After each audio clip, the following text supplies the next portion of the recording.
அன்பான தேவனுடைய பிள்ளைகளே, ஆண்டவராகிய இயேசுவின் நாமத்தில் உங்களை நான் அன்போடு வாழ்த்துகிறேன். இந்த லெந்து நாளில் 3வது நாளிலே நான் உங்களை சந்திப்பதில் மிகுந்த சந்தோஷம் அடைகிறேன். கர்த்தர் நல்லவர். இன்றைக்கு நம்ம பார்க்க போகிற காரியம் உபவாசம். இந்த உபவாசம் அப்படின்றது சாப்பாடை தவிர்க்கிறது தான் உபவாசமா அப்படின்னு சில கேள்விகள் எழும்போம். நிறைய பேர் அப்படி தான் நினைக்கிறாங்க. ஒரு நேரம் சாப்பாட்டை நம்ம விட்டுட்டோன்னா அது உபவாசம் அப்படின்னு சொல்கிறாங்க. ஆனால் ஏசாயா 58ஆம் அதிகாரத்தில் உண்மையான உபவாசம் என்ன அப்படின்றது பார்க்கும்போது சாப்பிடாமல் இருக்கிறது மட்டும் இல்லை, வாழ்க்கையில் ஒரு மாற்றம் உண்டாகணும் அப்படின்றத நம்ம அதில் பார்க்குறோம். வெளிப்புறமாக நம்ம உபவாசிக்கிறது மட்டும் போதாது. மத்தேயு 6ஆம் அதிகாரம் 17-18 பார்க்கும்போது, நீயோ உபவாசிக்கும்போது அந்த உபவாசம் மனுஷர்களுக்கு காணப்படாமல் அந்தரங்கத்தில் இருக்கிற உன் பிதாவுக்கே காணப்படும்படியாக உன் தலைக்கு எண்ணெய் பூசி உன் முகத்தை கழுவு. அப்பொழுது அந்தரங்கத்தில் பார்க்கிற உன் பிதா உனக்கு வெளியரங்கமாய் பலனளிப்பார். இப்போ உபவாசம் இருக்கும்போது நமக்கு நிறைய பேருடைய வாழ்க்கையில் உபவாசம் இருந்துகிட்டே சண்டை போடுவாங்க. ஒரு சுய வெறுப்பு, சுய இச்சை அடக்கம் எதுவுமே இருக்காது. அதே மாதிரி கூலிக்காரங்களை ஒடுக்கிறது, இந்த மாதிரி காரியங்கள். அப்போ உபவாசத்தோடு அந்த பாவ வாழ்க்கை இணைந்து இருக்கும்போது ஆண்டவர் கிரியை செய்ய முடியாது. இப்போ சவுலுடைய வாழ்க்கையில் நீங்கள் பார்த்தீங்கன்னா, அவனுக்கு பலி செலுத்துகிறான். வெளிப்புறமாக அவனுடைய வாழ்க்கை பலி செலுத்துகிறது நல்லா தான் இருக்குது. ஆனால் அவன் ஆண்டவருக்கு கீழ்ப்படிய வேண்டிய காரியத்தில் அவன் கீழ்ப்படியலை. அதே போல் பரிசேயர் பாருங்கள், வெளியில் அவங்க ரொம்ப நீதிமான்கள் போல இருப்பாங்க. ஆனால் உள்ளத்துக்குள்ளே அவங்களுக்குள்ளே இருக்கிற அநீதியான காரியங்கள், கேடான காரியங்கள், இது எல்லாமே தேவன் வெறுக்கிற காரியம். அதே போல் சகேயு சொல்கிறான் பாருங்களேன், ஆண்டவர் சந்தித்த உடனே சொல்கிறான், நான் என்னுடைய ஆஸ்திகளில் பாதியை நான் ஏழைகளுக்கு கொடுக்குறேன் அப்படின்னு சொல்கிறான். அப்போ ஆண்டவருடைய ரட்சிப்பு அந்த வீட்டுக்குள்ளே கடந்து வந்த உடனே அவனுடைய வாழ்க்கை மாறுது. இதுதான் ஆண்டவர் விரும்புகிற ஒரு உபவாசம். இந்த உபவாசம் இருக்கும்போது ஏசாயா 58ஆம் அதிகாரம் 3ஆம் வசனத்தில், நாங்கள் உபவாசம் பண்ணும்போது நீர் நோக்காமல் இருக்கிறது என்ன அப்படின்னு சொல்லி கேட்குறாங்க. அப்போ ஆண்டவர் சொல்கிறாரு, நீங்கள் உபவாசிக்கிற நாளிலே உங்கள் இச்சையின்படி நடந்து உங்கள் வேலைகளை எல்லாம் கட்டாயமாய் செய்கிறீர்கள். இப்போ அவங்களுக்கு ஒரு கோபம் வருதுன்னு வைங்களேன், அந்த கோபத்தை அவங்களால அடக்க முடியலன்னா அது ஒரு இச்சை. அதே போல் சில காரியங்களில் கர்த்தருக்கு கீழ்ப்படியலை அப்படின்னா, அவர் சொல்லுகிற காரியங்களுக்கு கீழ்ப்படியலைன்னா அது இச்சை. நம்முடைய சுய இச்சையின்படி செய்யும்போது உபவாசம் வேஸ்ட்டு.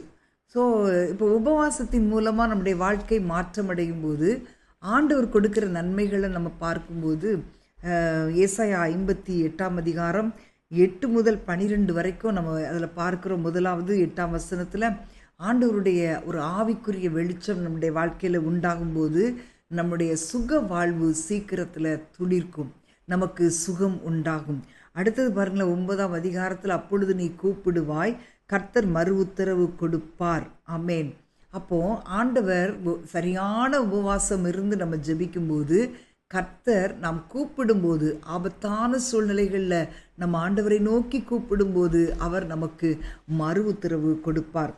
அடுத்தது பார்த்திங்கன்னா, திருப்தி, ஆத்துமாவை திருப்தி ஆக்குகிற தேவன். ஒரு திருப்தி நமக்கு உண்டாகும் நம்முடைய வாழ்க்கையிலே. அதே போல் 11ஆம் வசனம், கர்த்தர் நித்தமும் உன்னை நடத்தி. அப்போது நம்ம உபவாசிக்கும் போது கர்த்தருடைய நடத்துதல் நமக்கு உண்டாகும். தேவனுடைய நடத்துதலை நம்முடைய வாழ்க்கையில் நாம் பார்க்க முடியும். உபவாசம் நம்முடைய வாழ்க்கையை மாற்றும்போது நம்முடைய வாழ்க்கையிலே ஒரு ஆசீர்வாதம் வரும். இப்போ இந்த ஏசாயா 58ஆம் அதிகாரம் 9ஆம் வசனத்தில் பாருங்களேன், நுகத்தடியையும் விரல் நீட்டுதலையும் நிபச்சொல்லையும் நீ உன் நடுவிலிருந்து அகற்றி. அப்போ மற்றவங்களுடைய குற்றத்தை பேசக்கூடாது, மற்றவங்க செய்கிற தீய செயலை பற்றி நம்ம பேசக்கூடாது. ஆனால் 10ஆம் வசனத்தில், பசி உள்ளவனிடத்தில் உன் ஆத்துமாவை சாய்த்து சிறுமைப்பட்ட ஆத்துமாவை திருப்தி ஆக்கினால். அப்போ மற்றவங்களுக்கு உதவி செய்யணும். இதுதான் தேவன் விரும்புகிற ஒரு பரிசுத்தம்.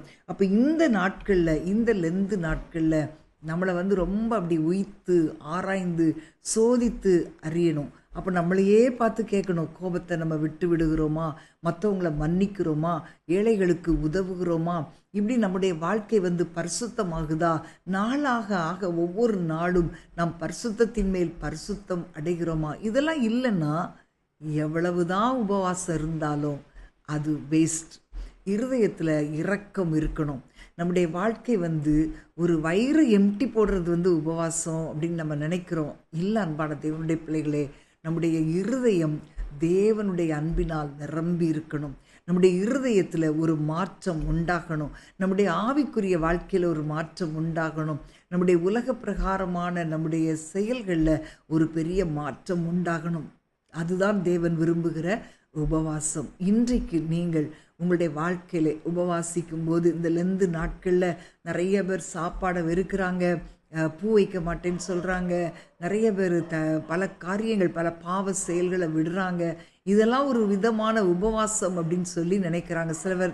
சில பேர் பார்த்தீங்கன்னா நான்வெஜ் சாப்பிட மாட்டாங்க. இதெல்லாம் உபவாசம், ஓகே. ஆனால் நம்முடைய வாழ்க்கையில் ஒரு மாற்றம் உண்டாகுதா? தேவன் எதிர்பார்க்கிற ஒரு மாற்றம் உண்டாகுதா? கொஞ்சம் நீங்கள் உங்களை ஆராய்ந்து பார்ப்பீங்களா? நம்ம இன்னைக்கு ஆண்டவருடைய சமூகத்தில் நம்ம ஒப்பு கொடுப்போமா? நம்முடைய வாழ்க்கையை ஒப்பு கொடுக்கும்போது கர்த்தர் பெரிய காரியங்களை செய்வார். நாம் ஜெபிப்போமா? அன்பின் ஆண்டவரே, உம்மை ஸ்தோத்தரிக்கிறோம் அப்பா.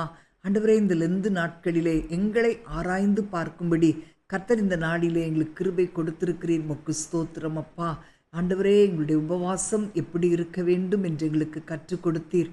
ஆண்டவரே, இன்றைக்கு ஆண்டவரே, இந்த மாடர்ன் வேர்ல்டில் ஆண்டவரே பலவிதமான காரியங்களை செய்து கொண்டு நாங்கள் உபவாசிக்கிறோம் என்று மற்றவர்களுக்கு தங்களை தெரியப்படுத்தி கொண்டு இருக்கிறாருங்கப்பா. ஆனால் எங்களுடைய தேவனாகிய கர்த்தர் அதை விரும்புகிறதில்லை. ஆண்டவரே, எங்களுடைய உபவாசம் மற்றவர்களுக்கு காணப்படாமல் இருக்கும்படி, அந்தரங்கத்தில் இருக்கிற உமக்கு மாத்திரம் தெரியும்படி எங்களுடைய வாழ்க்கையை உம்முடைய கரத்தில் ஒப்பு கொடுக்கிறோம். ஆண்டவரே, எங்களை நீர் அங்கீகரிப்பீராக, எங்களை பரிசுத்தப்படுத்துவீராக. ஆண்டவரே, எங்களுடைய வாழ்க்கையிலே அந்தரங்கத்திலே காணப்படுகிற காரியங்களில் ஒரு மாற்றத்தை என் தேவன் உண்டாக்கும்படி ஜெபிக்கிறேன். இன்றைக்கு ஆண்டவரே, இந்த செய்தியை கேட்டு என்னோடு இணைந்து ஜெபிக்கிற ஒவ்வொருவருடைய வாழ்க்கையிலும் ஆண்டவரே, உண்மையான உபவாசத்தை அவர்கள் மேற்கொள்ளும்படியான கிருபைகளை தருவீராக. உம்முடைய நாமம் மகிமைப்படட்டும். இயேசுவின் நாமத்தில் பிதாவே, ஆமேன், ஆமேன்.